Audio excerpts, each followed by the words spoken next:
your dua, and He will reward you for this with long life, prosperity, health, and children. Hearing this, Abdul Rahman says, I fell down and was wondering how did this man know about my confidential dua in my mind. People now gathered and asked Abdul Rahman, what's the problem? And he said, nothing has happened. Abdul Rahman says, I was not the follower of the Imam, but by just looking at him once, his love fell into my heart. Therefore, his dua was accepted and the Imam was not killed, and Abdul Rahman was released as well. He came back to Isfahan, and from nowhere he started receiving money from left and right and center, to the point that he had to allocate one room in his home for storage of this wealth. Abdul Rahman says, I am over 70 years old and have 10 children. Everything the Imam said about me has been fulfilled, and it turned out to be true in return. I followed this man because he was able to read my mind, and he is haqq. This is the revelation of the truth. This man did not know Imam Al-Hadi alayhi salam. He never had heard about him before, nor did he ever meet him before this incident. But just one look at the Imam revealed the truth. Therefore, we see this revelation as the truth, one of the main aspects of an Imam's life. What is our takeaway from this? Let us think how many of us pray for the protection and security of our Imam of the time. Do we pray for Allah to hasten his reappearance? This is something we can all answer individually. If we do not know what is required of us by our Imam, let's start doing that tonight. It is never too late. There are some things to be done by his followers whilst he is in ghaiba occultation. If we do not know what is required for us to do, we shall inshallah try to learn and implement them. Let us extend our heartfelt condolences to the Imam of our time on the martyrdom of his grandfather. Salawat.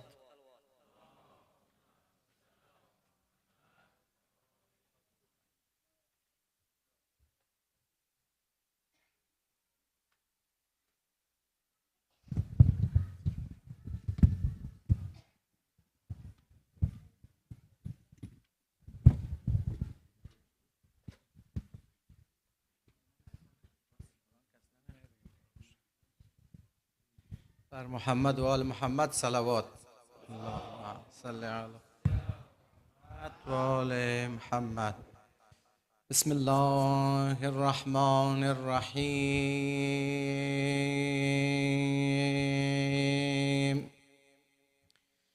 یا رحمان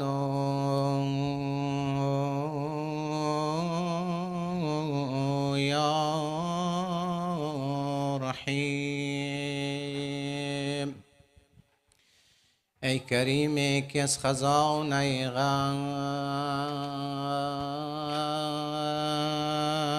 غیب گبر و ترسا وظیفه خورداری،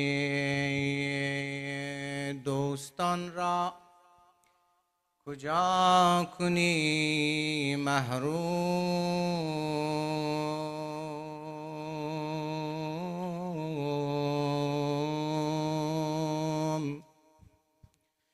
تو که بر دشمنان نظر داری، همه عالم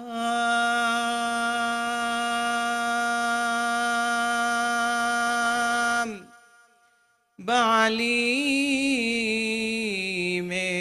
نازد، گو خدا هم به علی می نازد. علی از روز ازل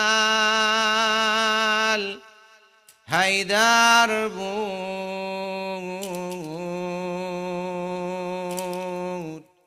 به خدا همدم پیامبر بود. از زمانی که زمان خلق شده، هر زمان و به زمان رهبر بود. به همه عالم خلقت سوگند که علی از همه عالم سر بود. صلوات. اللهم صل علی محمد و آل محمد وعجل فرجهم. ای که یاد نام زیباید عبادت یا علی، کردم با ذکر آن یک عمر عادت یا علی. و بس که شیرین است اسم دل رو باید هر زمان، کام جانم گشته از آن با حلاوت یا علی. و بر مقام و جا و عزت بای بسم الله تویی، بلکه بالاتر از آن داری لیاقت یا علی. و گر پذیری بنده را از خاک روان درت، میکنم بر نیم نان ارجا قناعت یا علی. و شکرا الله و صمیم قلب با اخلاص دل، بر جناب اقدست دارم ارادت یا علی. و پرتو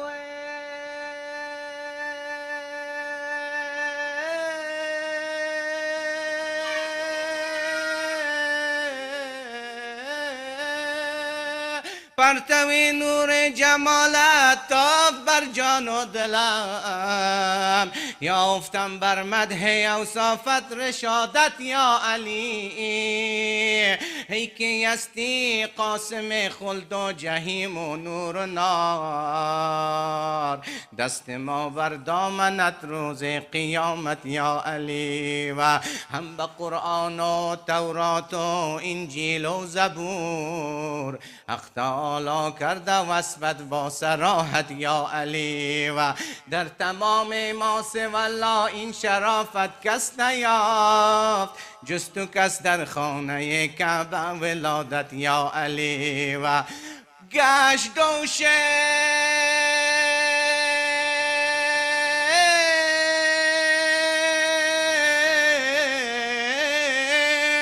گشت دوشه مصطفی در بیت حق معراج تو، چون شکستی لات و عزا با شجاعت یا علی. روز خندق ذوالفقارت ساخت تا فرق امر، لافتا را آشکارا از شهامت یا علی. و گفت با این ضرب دستت شهسوار انبیا، آن حدیث جان فزا را از شرافت یا علی. و بهر سائل داده خاتم به انگام رکوع، کس به عمر خود نکردین را سخاوت یا علی. و دوست و دشمن کرد بر محمد و آل محمد صلوات. صل علی محمد و آل محمد. بهر سائل داده خاتم به انگام رکوع، کس به عمر خود نکردین را سخاوت یا علی. و زان زمان تا حال میگویند نامت را سخی، دوست و دشمن کرده اندین را قضاوت یا علی. و جن و انس و وحش و طیر و جمله مخلوق، جن و انس و وحش و طیر و جمله مخلوق خدا، هر یکی دارن به امر تو اطاعت یا علی. و الله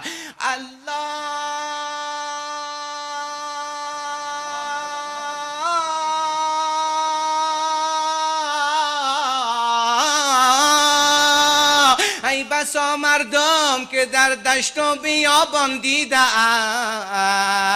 معجزه نام تو را در عین ساعت یا علی.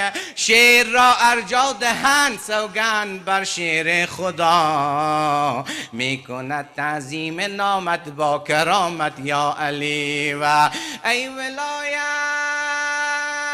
دوستان را در جزا حسن حسین، از تو داریم آنجا استعانت یا علی. یک نگاه بر یتیم افکن که در پایان عمر شامل حالش شود خیر و سعادت یا علی. همه را ورد زبان این سخن با برکات، که بر حبیب خدا ختم انبیا بلند صلوات. اللهم صل علی محمد و آل محمد و عجل.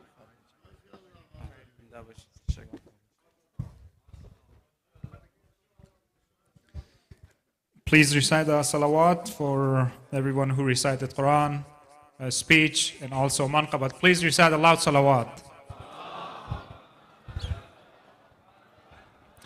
Next week, we have the big celebration of Walada of Imam Ali alayhi salam together with Imam Jawad, Imam Hadi, and Hazrat Ali Asghar. So I encourage everyone to please be here. Next Saturday, we have the big celebration, the 13th of Rajab. هفته آینده انشالله برنامه جشن بزرگ میلاد امام علی علیه السلام است. از تمام عزیزان، بزرگواران، خواهران، برادران خواهش میکنیم که انشالله تشریف بیارن. جشن بزرگ مولا علی است، جشن بزرگ 13 رجب. With that, please help me welcome our dear brother, Dr. Shakeel Virjee, to the member with a loud salawat.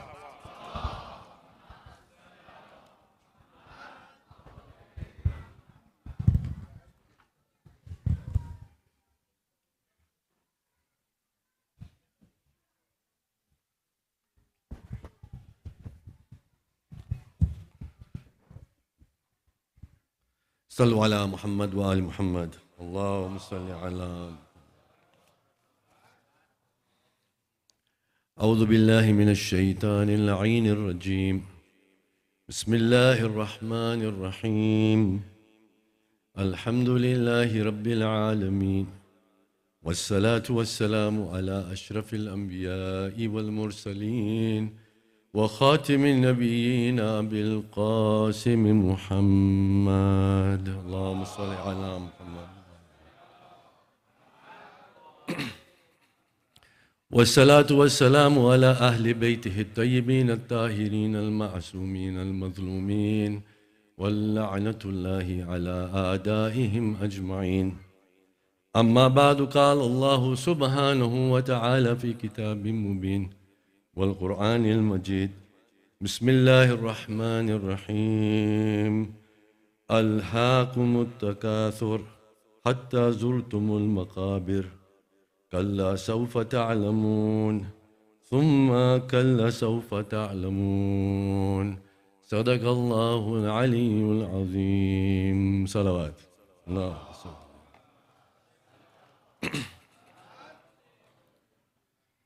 My dear brothers and sisters, Assalamu alaikum wa rahmatullahi wa barakatuh. Before we begin, I just wanted to make some starting comments. This morning, I was here, there was a parent-teacher conference at the Saturday school, and because the teachers were going to be busy with the parents, they asked me to come and entertain and teach the kids this morning. So I spent roughly about an hour with the children of this community, and we talked about a lot of things. The thing that I wanted to communicate to the community is that, my God, in the last 3 years, there has been a very good, positive transformation in our children.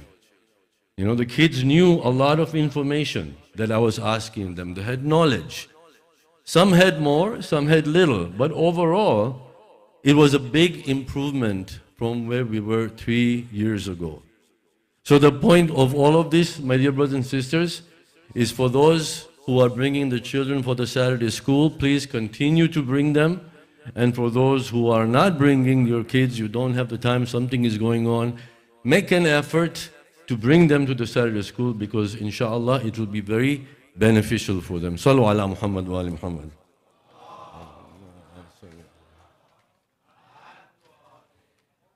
So tonight we commemorate the shahadat of Imam Al-Hadi alayhi salatu wassalam, our 10th Imam.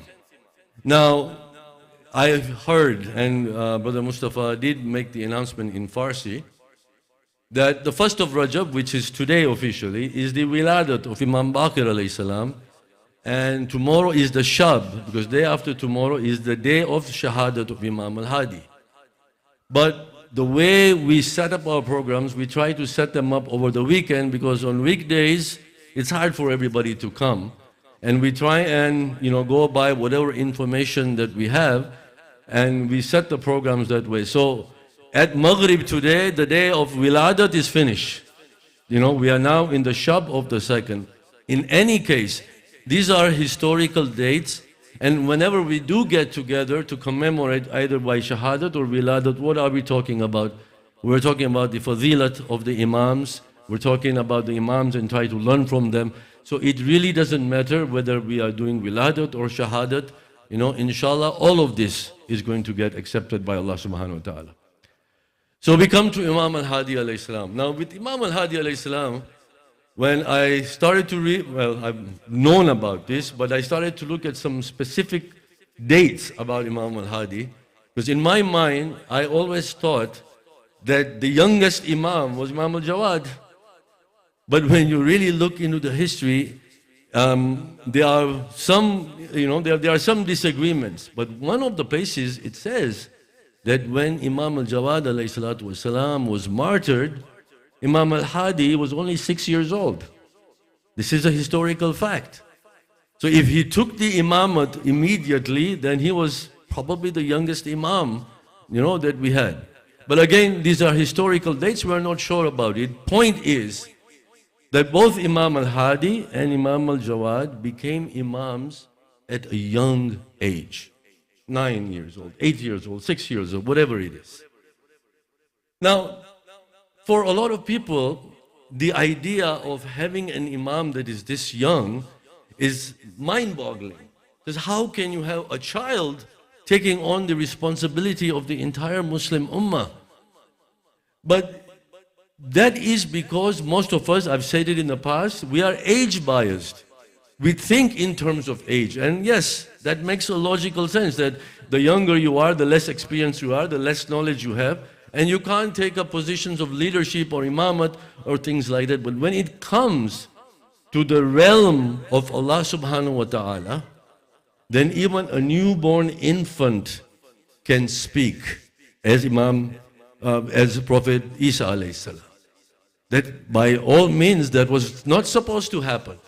But when his mother takes him in front of all those people, he was maybe 2 days old, if that, he spoke. And he spoke and he protected his mother. And he also said that he is a representative of Allah subhanahu wa ta'ala. So the idea that a young person, a child, cannot take the reins of the responsibility of the nations on behalf of Allah subhanahu wa ta'ala, or cannot be the hujjah of Allah subhanahu wa ta'ala, is something that comes to our mind because we think in practical terms. We don't think in terms of the ruhani, the spirituality and the miracles of Allah subhanahu wa ta'ala. Divine knowledge, as you will see. Because Imam Al-Hadi, when his father died, he's 6 years old. Mu'tasim was the Khalifa at that time. He was one of the Abbasid Khalifas. So he thinks that this is an opportunity for me to try and get to this Ahlul Bayt and cut off their knowledge and take them maybe out of the reins of the knowledge that they have. So he goes and he asks this guy by the name of Umar ibn al-Faraj, who is one of his courtiers. And he says to him, he says, find me somebody in Medina, because Imam Al-Hadi was in Medina at that time. He says, find me somebody in Medina who is anti-Ahlul Bayt, who is against the Ahlul Bayt, but who is knowledgeable in Quran and in Islamic parts, other aspects of Islam. And I want you to try and employ him as a teacher of the 6-year-old boy, and to try and persuade him out of the line of the Ahlul Bayt and go in a different path. So Omar thinks about it and he goes to this guy, and in the books his name is Al-Junaidi. Al-Junaidi is anti-Ahlul Bayt, completely anti-Ahlul Bayt. And he goes to him and says, I have an order from the Caliph that I want you to go and be a teacher to this 6-year-old boy and try and take him out of the reins of, the religion of Ahlul Bayt and the followers of Ahlul Bayt. So this Junaidi, he says, sure, I have no problems in doing so. And he starts and he goes and he starts to teach. At least that's what it was appeared like, Imam Al-Hadi alayhi salam at that young age. Some time passes by, And there is a guy that knows that Junaidi is doing this in Medina. And he told them, they were walking on the streets. And he turns to Al-Junaidi and he says, so, how is it going with this teaching that you're doing with the 6-year-old? What's happening with this? So Al-Junaidi now is answering this guy, says, you call this a little boy? You should be referring to him as a sheikh. Because every time I try to speak to him about something and I try and teach him about something, he not only knows about the things that I'm teaching him, but he starts to open other deeper layers of knowledge, and he actually starts to teach me. He says, you must be kidding. I said, no. But he says, this 6-year-old boy, he has had no exposure to the rest of the world. He's kind of, inside this home, and he's not meeting with anybody. He has no audience with anybody. How come he has all of this knowledge? Al-Junaidi says, I don't have any answer, to that question. What ends up happening is, as this teaching is going on, Al-Junaidi becomes from anti-Ahl Bayt to pro-Ahl Bayt. He turns and becomes actually a follower of Imam Al-Hadi alayhi salam. After Mutasim, about 5 or so years, there is another 8-year period of Al-Withaq Al-Abbasid. It's a different Khalifa of the Abbasids that comes into play. And he's a little bit lenient with Imam Al-Hadi alayhi salam. And Imam Al-Hadi alayhi salam at that point gets an opportunity to start teaching and to spread, the knowledge that he had. After that time, when he's about 19 years old, another Khalifa comes into play by the name of Mutawakkil. He's one of the bad dudes, one of the bad caliphs of those times. And let me tell you about him. Mutawakkil was one of the Abbasid caliphs who tried to destroy the shrines at Karbala about 17 times. 17 times he tried, to put floods on it. He tried to destroy it. He tried to turn it into some sort of a farm.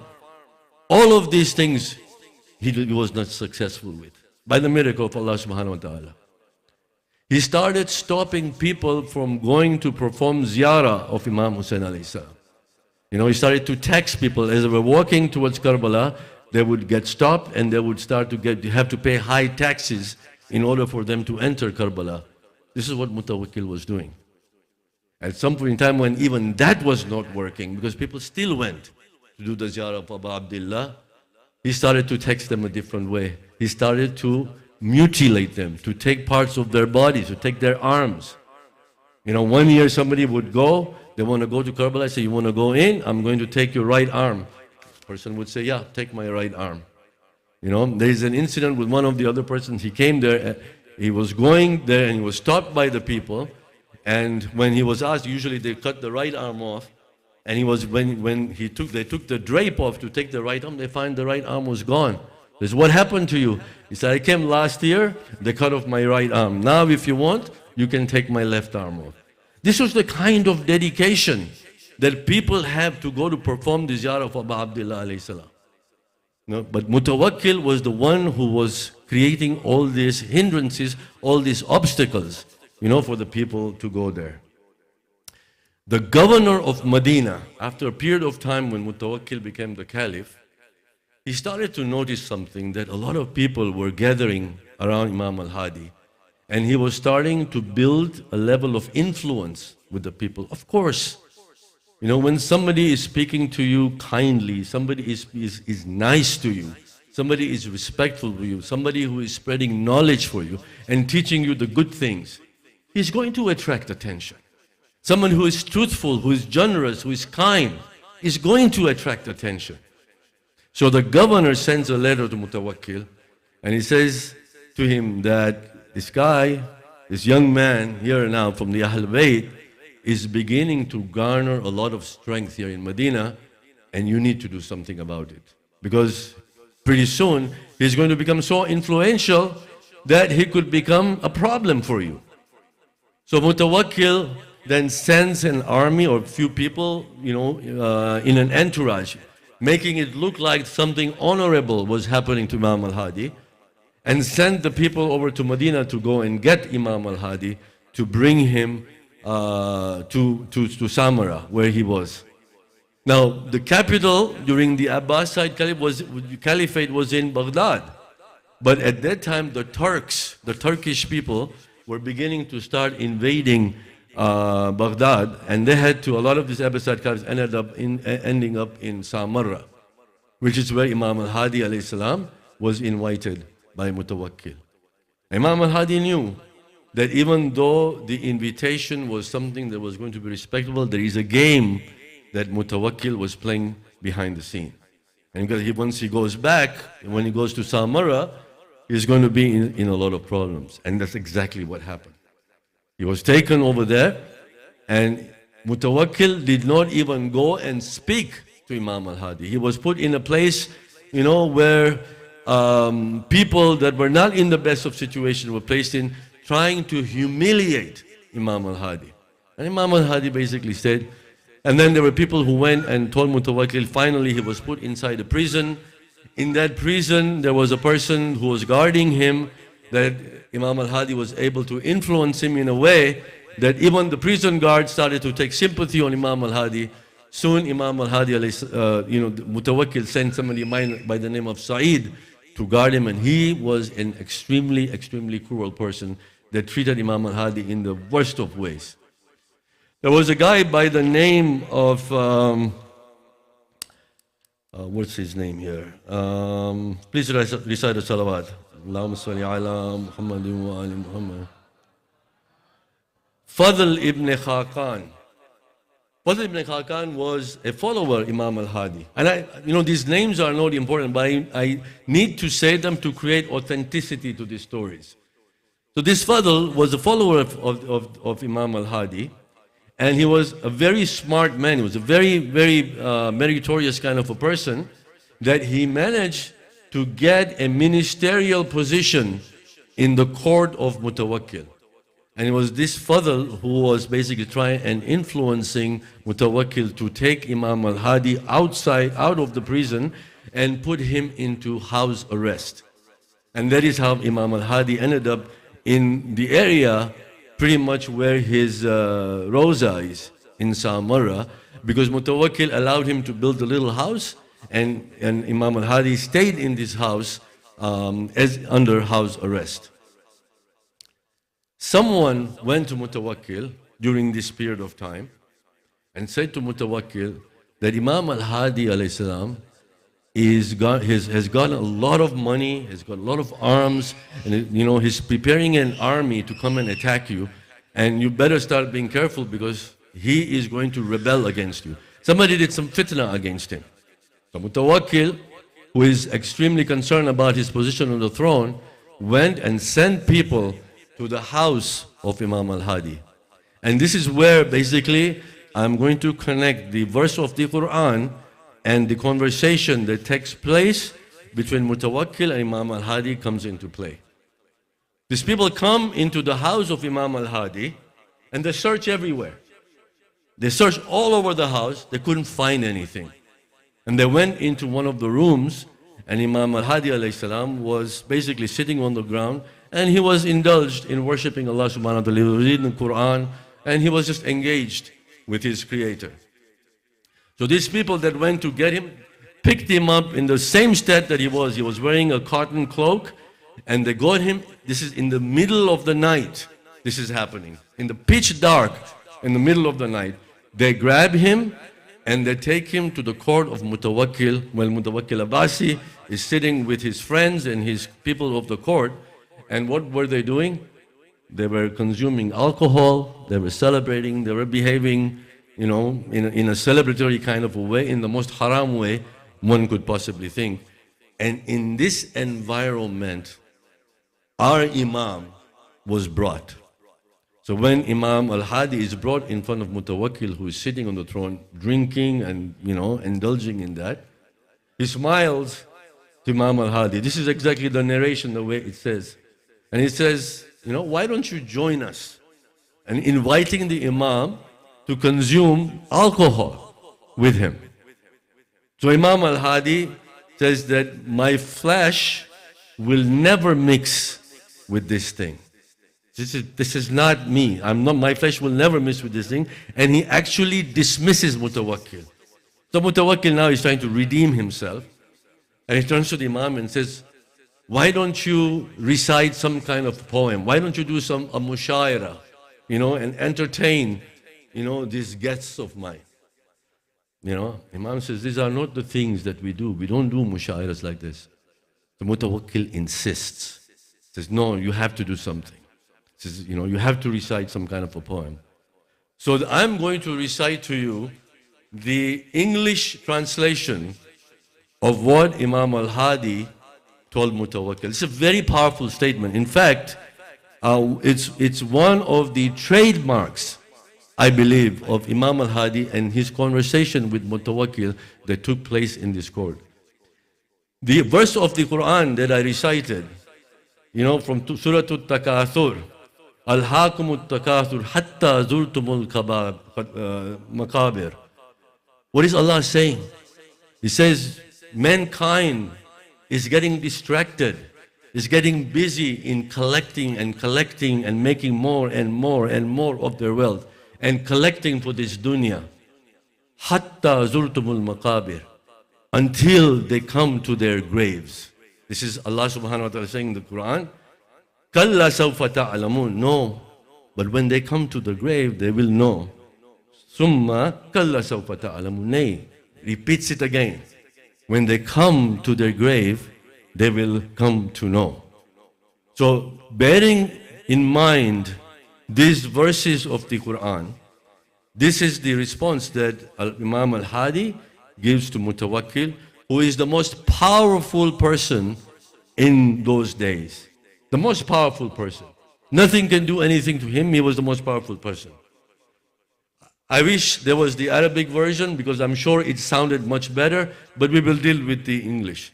Imam Al-Hadi says that protected by valiant warriors, they passed the night on the summit of their mountains.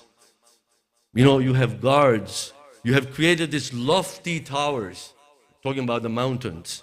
You have created this immense and high value mansions and so on and so forth. And he says you have these guards that are guarding you, in these mountains. But he says, but these mountains did not protect them. There was no protection in them. There were guards in there. They were made of solid stone. They were high up there, but it did not protect them at all.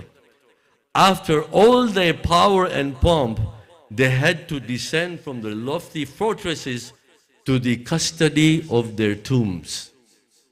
That at some point in time, all of these people in the past, you talk about Fir'aun, you talk about Namrud, you talk about all these kings who were protected by their guards, who were in these high lofty places. At the end of the day, when they died, they had to come from the mountains down to the ground and to go inside these tombs. They were placed inside these tombs, in their graves. He continues, says, oh, what a dreadful change their graves had hardly received them when a voice heard exclaiming. So they had just not even entered the graves, and a voice, this is a poem by Imam Al-Hadi, and the graves started to speak. Where are the thrones and the crowns and the robes of your state? Where are you now? You were showing off with your crowns, you were showing off with your clothes, you were showing off with your fortresses. Who are you now? Where are you now? Where are the thrones and the crowns and the robes of the state? Where are now the faces of the delicate which were shaded by veils and protected by curtains? These kings or the people in these high places, today one of the things that you do when you go to any of these resorts is go where? To a spa where you get massages, where you get creams on your faces, and they treat you all these goods because, you want to look good, you want to look young. And so were these kings. They were going into their hammams and they were getting treated with all this adoration, all these fragrances and all of these things. So the question is being asked, where are now the faces of the delicate which are shaded by veils and protected by the curtains? Then to this, the tomb replies, the grave replies, the worms are now reveling upon these faces. Long were these men eating and drinking, but now they are being eaten by the worms inside the graves. That is the end of all of men. All of insan, all of mankind, whoever you are, wherever you are, however you are. Imam is telling Mutawakkil, your end is going to be inside that hole. And all this celebration and all this pumpness and all of this, what's going to happen? Your face is going to be eaten by the bugs that lives inside these graves. It is said in the narrations that I read that a lot of people who were sitting inside the courts, who had their glasses, I can imagine, in their hands, that dropped out of their hands. Many of these people started to cry because they realized something, that these are moments of celebrations and we are doing it and we are so flagrantly disobeying Allah subhanahu wa ta'ala. We are so flagrantly insulting the representative, the hujjah of Allah subhanahu wa ta'ala, not are we realizing where our end is going to be. You know, my brothers and sisters, it's all about a question of priority. Today also is the Fatiha of the dear and beloved mother of Brother Azim and their family, you know, who are commemorating 1 year after she passed away. I swear by Allah, I'm sitting on this member, it seems like it was only yesterday that she passed away. I remember the day and it doesn't feel like a year has passed. And think about it, my dear brothers and sisters. The children that were born, a lot of the kids that I saw today in the madrasa, their parents were so young when we moved into this community and now they are the parents. And it only seems like it wasn't even a long time. But what Imam here is saying, says don't waste your time chasing after things that are going to be left behind. Don't waste your time after going after things which are not going to gain or be benefit for you in any way. Because at the end of the day, it doesn't mean that you don't go and enjoy your life. Sure you do. But at the same time, you got to balance it. That this 50, 60, 70 years that I have, I'm going to do something with it, insha'Allah, so that when I do go down to my grave, the people who put me in my grave will be able to say something good about me. I'll leave some kind of a legacy. Let me put my efforts into those types of things, making a difference in the societies and the community that I live in. Don't waste your time going after these things, because you're gonna come from these mountains, going down into the graves, and your faces are gonna be eaten by the worms. And this is what the big message of Imam Al-Hadi alayhi salatu wasalam is. Ziyarat-e Jami'ah, which is one of the ziyarah that is really recommended for you. Who composed it? Imam Al-Hadi.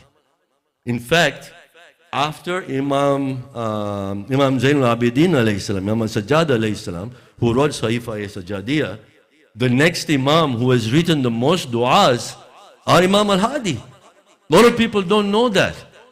There is no Sahifa-e-Hadiyah, but in actuality, if you go and you look and read books of Sheikh Abbas al-Qummi, all of this, and you read a lot of the du'as that you and I recite, these were composed by Imam Al-Hadi alayhi salatu wasalam. Anyway, I mean, I can go on and there's so many things we can talk about Mutawakkil.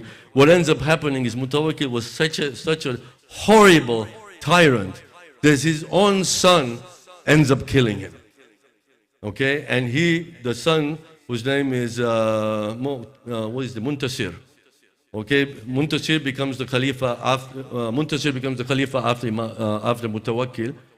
He then opens the gates of Karbala. He then opens the gates of Najaf. And all the people who wanted to go to Najaf and Karbala to perform the ziyarah, Muntasir opens it for them. But he doesn't last. 6 months later, one of his cousins or somebody, murders him, Musta'in. He becomes the Khalifa. And he again also is not known to have done any harm to Imam Al-Hadi alayhi salam. But then his son Mu'taz, or his cousin Mu'taz, they're all related somehow one to the other. Mu'taz then becomes the Caliph. And when he sees that the influence of Imam Al-Hadi alayhi salam was beginning to really take shape, even in Samarra, while he was under house arrest, he decides to poison him.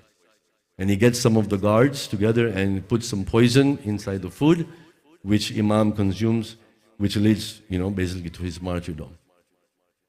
Now, when we talk about our imams and we talk about members of the Ahlul Bayt alayhi salatu wasalam, I mean, there's so much to be said.